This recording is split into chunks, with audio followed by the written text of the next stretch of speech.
I'm Lorraine Sommerfeld, and this is the Lemonade Car Show. Today we're discussing buying a vehicle, and also our resident mechanic will answer any car-related questions in our Ask a Mechanic segment. Lemonade is brought to you by OMVIC, that's Ontario's vehicle sales regulator, and we're produced by the Automobile Protection Association.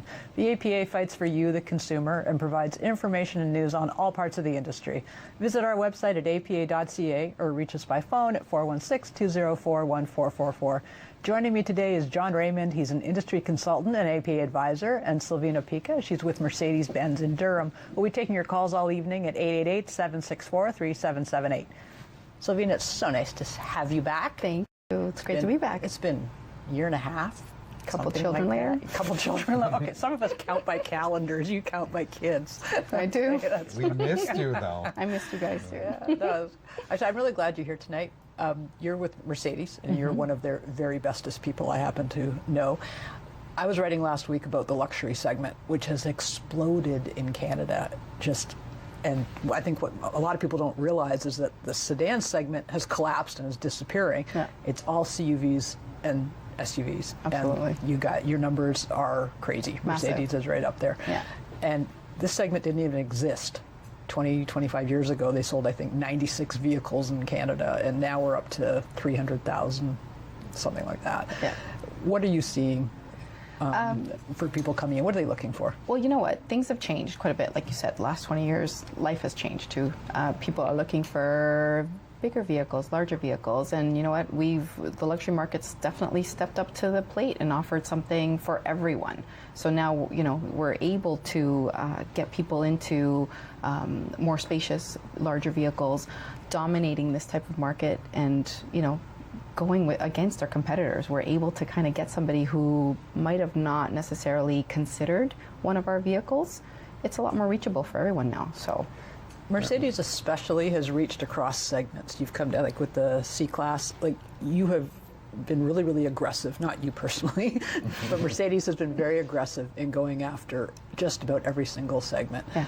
Do you think that strengthens the brand, or do you think it dilutes what you're most famous for, was the 80-plus stuff? Like, no, how are you finding, are the sales good at every level? And you know what, honestly, we're very proud to have the amount of vehicles in our lineup that we do. You know, honestly, we've opened the doors, like I said, to people who may not have considered the brand before. That whole personification of you being 80 years old and driving a Mercedes doesn't exist anymore. You've got people who are young professionals starting off, you know, people who have made it or just recently graduated. You've got people who are starting a family, people who are, you know, there's a little bit of everything for everyone. So it's fantastic. It's great to have something that we can offer everybody. And generally what's happened in that luxury segment is they've been able to come out with smaller offerings with the core values, whether it's a Mercedes or a BMW or an Audi.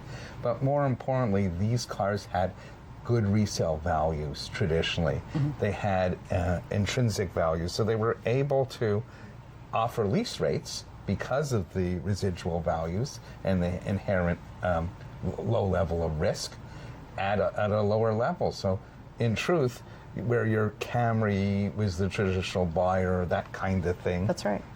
Now you could get a Mercedes or a BMW or an Audi for the same kind of money as a loaded Camry or a Honda Accord. Imagine $30 difference or $40 difference when you're looking at the numbers. Just like John said, you know, residual value is huge, and the fact that we've got such great resale value on our vehicles, it really helps for anyone who's looking to lease the vehicle because your payments are reduced significantly. And a fuller warranty. So with these premium cars, you're getting a fuller warranty. You're getting usually as good, if not better, service experience. And let's not forget the truck segment, right? The pickup trucks and SUVs. Mm-hmm. People don't want 3-box cars that we call sedans. They want anything on stilts that, you know, that's what they want. So the luxury automakers were able to quickly walk into that market, whether it was Benz with the ML in 1998, right? Mm-hmm. And then BMW with the X5. They wrote the book. You may say that a Land Rover did many years ago, but with small volume. Mm-hmm. It was really the Germans that came in there and developed that market, and Cadillac. I think a lot of people, when they're considering, you brought up leasing, and a lot of people say, well, should I lease, should I buy, what should I do? And one of the things that sometimes gets missed is that you are guaranteeing what a car will be worth at the end of that lease term. And when the leasing market collapsed in 2007, 8, when it all just, GMAC was famously just blown out of the water because all of a sudden those cars weren't worth anything.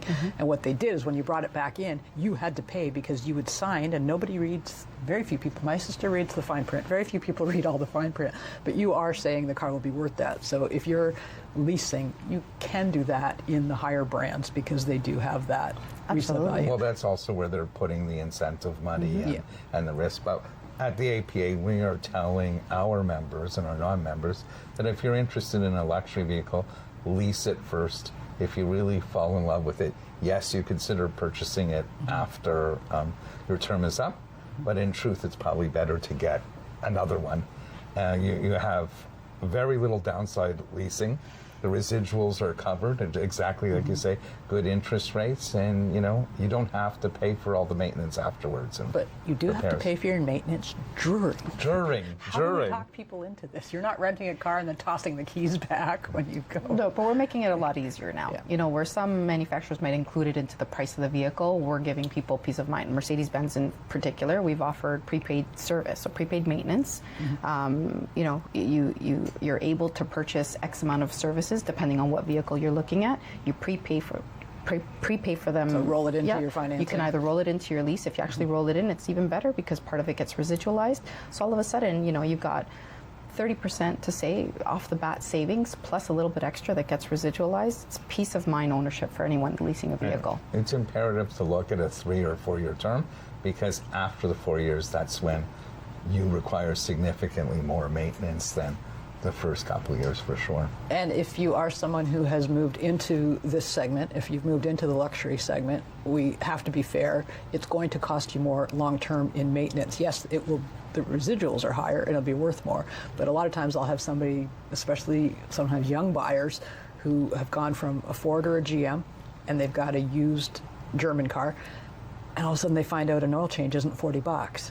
And you don't have to do them as frequently. However, to maintain the integrity of that car, you do have to keep it with the people who best know how to take care of it. Parts prices are higher, and labor rates are significantly higher. So if you compare a BMW store with a traditional North American store, your labor rates could be $60 or $70 more an hour. That's why and parts prices are higher, and also usually these cars require significantly more oil in the sump. So traditional American car may require 4.5 to 5 liters, and some of the Mercedes and Audis and the like, they will require 7 or 8 liters of oil. So it is more expensive. That's why I was trying to keep it transparent for people if they're coming into. There's ups, but just what I usually tell people too is I prep them and I say, yes, you're right.